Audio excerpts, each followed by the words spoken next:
और बाबा साहेब काठमांडू में ऐसी घोषणा करते हैं, मैं 10 साल और जीवित रहा तो भारत के बुद्ध को बनाऊंगा, भारत के बुद्ध में कोई भी भाषण से ही लड़ा होगा। बाबा साहब ने बाकायदा उसके ऊपर काम किया, भारत के लोगों को बुद्ध का धम्म दिया, उसके ऊपर अनेक पुस्तकें दी।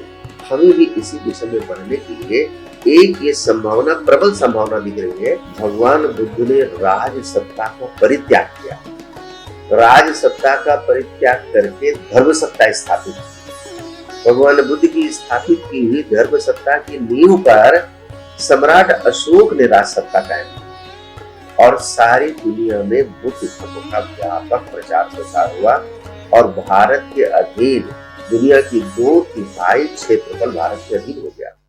आवाज इंडिया टीवी में आपका स्वागत है। इस वक्त हम लखनऊ में हैं और हमारे साथ आचार्य राजेश चंद्र सर हैं। चंद्र सर को तो आप सब जानते ही हैं, लेकिन अब उनकी एक खास पहचान भी है। वो इंटरनेशनल तिब्बत चैंटिंग काउंसिल अर्थात ITCC इंडिया के सेक्रेटरी हैं और भारत में लगभग 20 साल के बाद में ये एक पहला मौका है कि भारत इसका आयोजन करेगा, जो बुद्धगया में विगत 20 सालों से हो रहा है। इसका आयोजन इस साल भारत करेगा और अगले साल भारत करेगा। वैसे तो भारत आयोजन कर सकता है, इस बारे में तो काफी संदेह था, मेरे मन में भी संदेह था, क्योंकि मैंने जब सर से बात किया था तो मुझे लग रहा था कि इतना सारा एक्सपेंसेस कैसे बियर होगा। लेकिन माननीय कांग्रेस साहब हमेशा कहते थे कि अगर तमन्ना सच्ची हो तो रास्ते निकल आते हैं, वरना बाहर निकल आते हैं। और आज ऐसा मौका आया है कि बहुत जोरों शोरों से इसका आयोजन हो रहा है और लगभग 20,000 लोग बुद्धगया में रहेंगे, ऐसी उम्मीद है। तो इंटरनेशनल तिब्बत चैंटिंग क्या है, ये सवाल भी आपके मन में होगा। तो इस संदर्भ में हम सबसे जानना चाहेंगे कि सर, त्रिपिटक चैंटिंग, ये त्रिपिटक चैंटिंग, त्रिपिटक संगायन, त्रिपिटक सज्जायन, ये क्या है, पहली बात। दूसरी बात, जो मन में लोगों का संदेह ये भी है कि केवल बुद्ध वचनों का उद्घोषण करने से क्या होगा, क्योंकि बुद्ध वचन जो होते हैं पाली में होते हैं और लोग समझ भी नहीं पाते उन गाथाओं को। तो ऐसे इस माहौल को जरा आप विस्तार से समझाइए।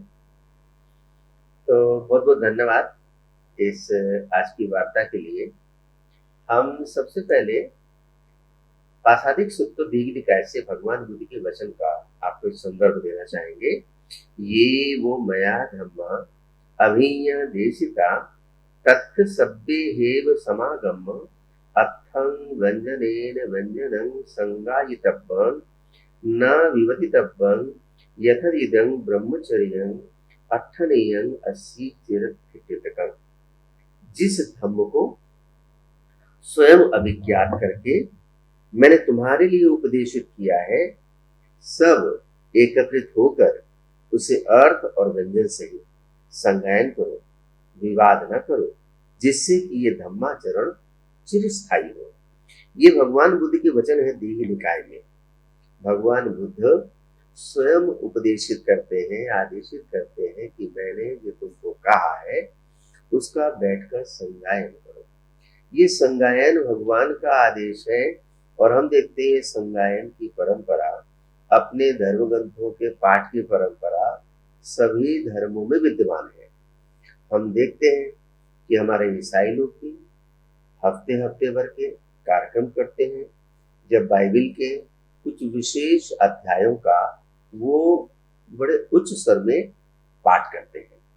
हमारे मुस्लिम भाई वो मिलादुल नबी करते हैं और उस मौके पे कुरान शरीफ के आयतों का बैठकर पाठ करते हैं, मजलिसें होती हैं, तकरीरें होती हैं।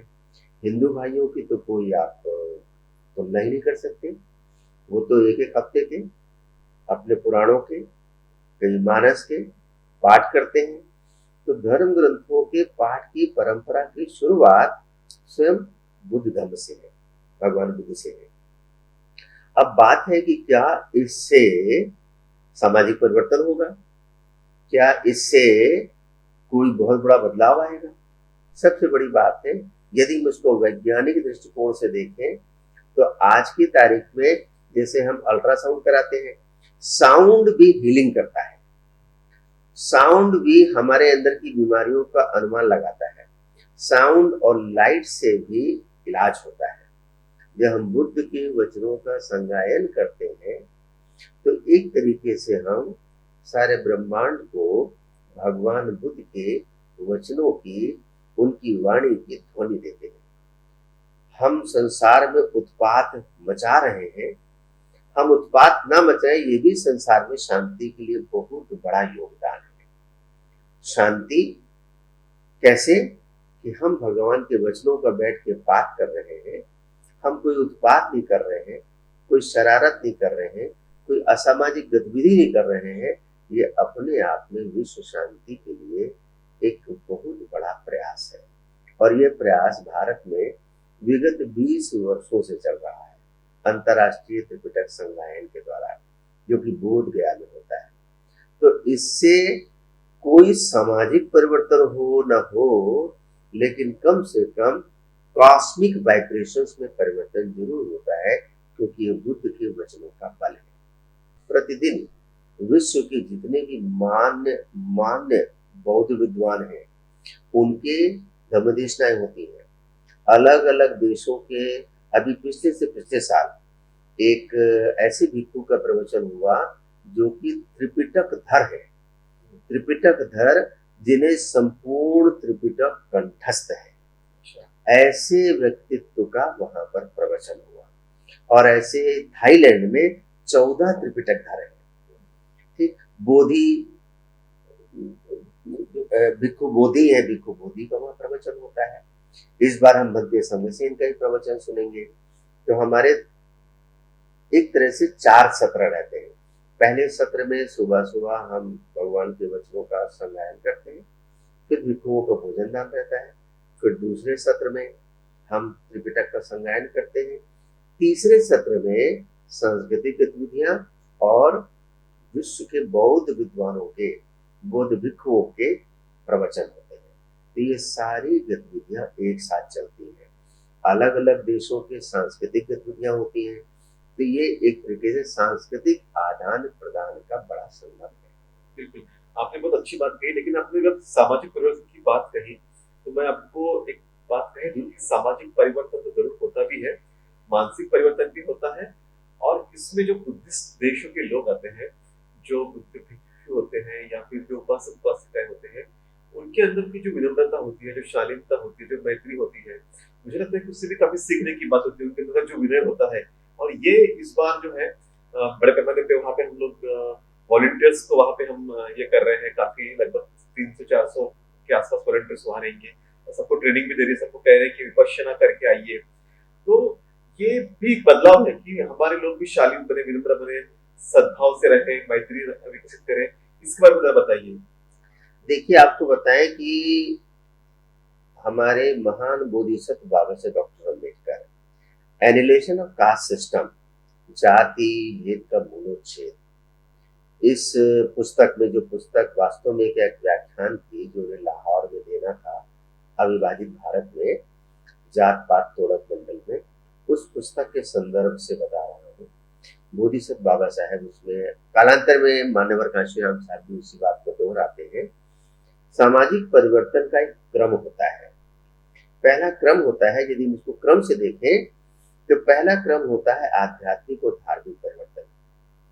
हम देखते हैं कि भगवान बुद्ध ने राज सत्ता का परित्याग किया, राज सत्ता का परित्याग करके धर्म सत्ता स्थापित की। भगवान बुद्ध की स्थापित की हुई धर्म सत्ता की नींव पर सम्राट अशोक ने राज सत्ता कायम की और सारी दुनिया में बुद्ध धर्म का व्यापक प्रचार प्रसार हुआ और भारत के अधीन दुनिया की 2/3 क्षेत्रफल भारत के अधीन हो गया। अफगानिस्तान तक, यूनान तक, अभी के जो विभाजित अंग हो गए, हमारे बांग्लादेश है, तो नेपाल है, पाकिस्तान, ये सब भारत का अंग थे। ये इतना बड़ा साम्राज्य भगवान बुद्ध के द्वारा स्थापित हुई धर्म सत्ता की नींव पर खड़ा हुआ। हम कालांतर में यही देखते हैं, जीसस क्राइस्ट, ईसा मसीह अपने समय में अपनी भूमि में धर्म की सत्ता कायम करते हैं। उनके द्वारा कायम की हुई धर्म सत्ता की नींव पर कालांतर में रोमन साम्राज्य एक ईसाइयत की सत्ता, पॉलिटिकल पावर खड़ी करता है और देखते देखते सारी दुनिया ईसाइयों के अधीन हो जाती है। भारत भी 200 साल ईसाइयों के अधीन रहा। हम कालांतर में ऐसी हजरत मोहम्मद साहब को देखते हैं, वो अपने भूभाग में धर्म की सत्ता कायम करते हैं, अपने क्षेत्र, अपने अनुभव, अपनी जमीन, संस्कृति के मुताबिक उनके द्वारा कायम की हुई धर्म सत्ता के ऊपर कालांतर में खलीफाओं का एक आंदोलन खड़ा होता है और खलीफाओं के आंदोलन से इस्लामिक राज सत्ता कायम होती है। भारत इस्लाम के अधीन तकरीबन 700 साल तक रहा। अभी अद्यतन इतिहास में हम देखते हैं कि गुरु नानक देव से सिखों की धर्म सत्ता शुरू होती है और 10वीं पातशाही तक आते आते, गुरु गोविंद सिंह तक आते आते एक सिखों की राज सत्ता कायम हो जाती है। इतनी मजबूत कायम हो जाती है कि वो अपना एक सशक्त उपस्थिति दर्ज करते हैं। तो ये एक क्रम है जिस समाज की, जैसे मानवर भी कहा करते थे इस बात को, जिस समाज की गैर राजनीतिक जड़ें मजबूत नहीं है उसकी राजनीति मजबूत नहीं हो सकती है। तो बुद्ध धम्म हमारे महान बोधिसत्व बाबा साहेब डॉक्टर अम्बेडकर इस जमीन पर वापस लाए, और वापस लाए का मतलब वो इसी देश का पेड़ है, इसी देश का वृक्ष है, उसको फिर से उन्होंने पानी दिया। अभी इसको हमें आध्यात्मिक जड़ों को, इसकी धार्मिक जड़ों को सींचने की जरूरत है, तो कालांतर में वो भी होगा जो कि हम अपेक्षा करते हैं। बिल्कुल। एक अंतिम सवाल आपसे जानना चाहूंगा कि ये जो आईटीसीसी की कमेटी है जिसमें आप सेक्रेटरी है, भूपे विनय रखीता जो है जनरल सेक्रेटरी है, बंद संगठन के अध्यक्ष है, सिस्टर वांगो डिक्सी ने जो एक शुरुआत की थी आज से कई सालों पहले, 20 सालों पहले, इस शुरुआत को और अब तक के सफर को आप देखते कैसे? सर देखिए कि वांगो डिक्सी ने एक इनिशिएटिव लिया, एक पहल की, और इस पहल के पीछे उनके पिताजी की बड़ी भूमिका है, जो कि एक लामा है, तरथंग तुलकू। उनकी दूरदृष्टि है। उन्होंने अपनी बेटी को, दामाद को इस अभियान पर लगाया कि भारत में बुद्ध धर्म वापस हो रहा है। इस वापस होने के लिए हमको कुछ तैयारी करनी होगी, तो भगवान के वचनों का संगायन की परंपरा शुरू की। ये वांगो डिक्सी इसको कोइंसिडेंस बोलती है, एक संयोग बोलती है कि 2006 से इसकी शुरुआत हुई। 2006 में हमारे महान बोधिसत्व बाबा साहेब डॉक्टर अम्बेडकर की 50वीं पुण्यतिथि पड़ती है। एक संयोग ये बोलती, कोइंसिडेंस। दूसरी कोइंसिडेंस वो ये बोलती है कि जब हम थाईलैंड में ऐसे इंटरनेशनल त्रिपिटक चैंटिंग काउंसिल के गठन करने की सोच रहे थे और उनकी सारे बौद्ध भिक्षुओं के साथ, विद्वानों के साथ चर्चा हो रही थी, तो हम इस कमेटी का नाम क्या रखें? ITCC, international Tripitaka chanting council, international Tripitaka chanting society, international Tripitaka chanting foundation, international Tripitaka chanting trust, ऐसे बहुत सारे सफिक्स हो सकते थे, लेकिन बात जाके काउंसिल पे ठहर गई। उसका नाम रखा गया international Tripitaka chanting council. Council क्या है? जो भगवान बुद्ध के महापरिनिर्वाण के बाद से बुद्धिस्ट काउंसिल होती चली आ रही है, संगीतियां होती चली आ रही है। अंततः इसका नामकरण हुआ इंटरनेशनल त्रिपिटक चैंटिंग काउंसिल। और ये भी वांगो डिक्सी कह रहे हैं कि ये it is just a coincidence. मुझे राजेश ये पता नहीं था कि इसका अर्थ ये है, लेकिन हमें लग रहा है कि ये सच में एक इंट्यूशन है। भारत में 7वीं संगीति की भूमिका आईटीसीसी के जरिए बन रही है, ये त्रिपिटक संगायन के जरिए बन रही है, क्योंकि भारत में पहली संगीति भगवान बुद्ध के महापरिनिर्वाण के बाद हुई, जब भगवान के सारे वचनों का संगायन किया गया। दूसरी संगीति भी हुई, तीसरी संगीति भी हुई। तीसरी संगीति सम्राट अशोक के समय, दूसरी कालाशोक के समय। इन संगीतियों में भगवान के त्रिपिटक को संगायित करके संरक्षित किया गया, धर्म का संरक्षण किया गया। चौथी संगीति श्रीलंका में हुई, 5वीं संगीति बर्मा में, और 6ठी संगीति भी बर्मा में हुई, जिसमें हमारे महान बोधिसत्व बाबा साहेब डॉक्टर अम्बेडकर स्वयं शामिल हुए। और बाबा साहेब काठमांडू में ऐसी घोषणा करते हैं, मैं 10 साल और जीवित रहा तो भारत को बुद्ध में बना दूंगा, भारत को बुद्ध में कोई भी भाषणों से ही बना देगा। बाबा साहेब ने बाकायदा उसके ऊपर काम किया, भारत के लोगों को बुद्ध का धम्म दिया, उसके ऊपर अनेक पुस्तकें दी।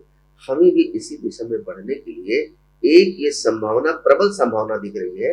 ये त्रिपिटक चैंटिंग, शुद्ध पिटक का पाठ पूरा हो चुका है, विनय पिटक का पाठ इस समय चल रहा है, अभिधम्म का पाठ शुरू होगा। शायद जब भारत अपनी आजादी की 100वीं वर्षगांठ मना रहा होगा, तब तक ये पूरा संपूर्ण त्रिपिटक का पाठ हो चुकेगा। अभी कल भी वांगो डिक्सी वीडियो में बोल रही थी, ये मेरे जीवन का सपना है कि मैं अपने जीवन काल में त्रिपिटक का संपूर्ण पाठ देख सकूं। तो ये भारत में 7वीं समिति की भूमिका बना रहा है कि बिल्कुल भारत में सबसे नीति की भूमिका इस माध्यम से बन रही है और इस माध्यम से भारत में प्रबुद्ध राष्ट्र का निर्माण करने की दिशा में भी एक सहायक है। और इस तहत आप भी लोग इसमें शामिल हुई चैंटिंग काउंसिल .in की जो वेबसाइट है इस माध्यम से रजिस्टर करें और आप बड़े पैमाने पे जो है बुद्ध गया में आइए इसी उम्मीद के साथ, इसी सोच के साथ कि ये जो त्रिपिटक चैंटिंग का जो प्रोग्राम हो रहा है भारत में उसमें आप सब सम्मिलित होंगे। चंदा सर आपने बहुत समय दिया, विस्तार से सारी बातें बताई, उसके लिए आपका बहुत बहुत धन्यवाद। और एक अंतिम संदेश ये कि भारत में बुद्ध धर्म का उत्थान होना सिर्फ भारत के हित की बात नहीं है, ये सिर्फ भारत के कथित दलितों के हित की बात नहीं है, ये भारत के हित की बात है, विश्व के हित की बात है। यदि हम बौद्ध राष्ट्रों को भारत के पक्ष में कर सके कि हम भारत में बुद्ध धर्म को सपोर्ट कर रहे हैं, प्रमोट कर रहे हैं, उसको बढ़ा रहे हैं, ये भारत की वैश्विक छवि को संयुक्त राष्ट्र संघ में मजबूत करेगा। यदि भारत के पक्ष में तकरीबन 39 देश बौद्ध हैं जिनका झुकाव बुद्ध धर्म की तरफ है, 39 देश यदि भारत के पक्ष में मतदान करते हैं संयुक्त राष्ट्र संघ में, तो भारत की वहां स्थिति मजबूत होगी, भारत की वैश्विक छवि मजबूत होगी।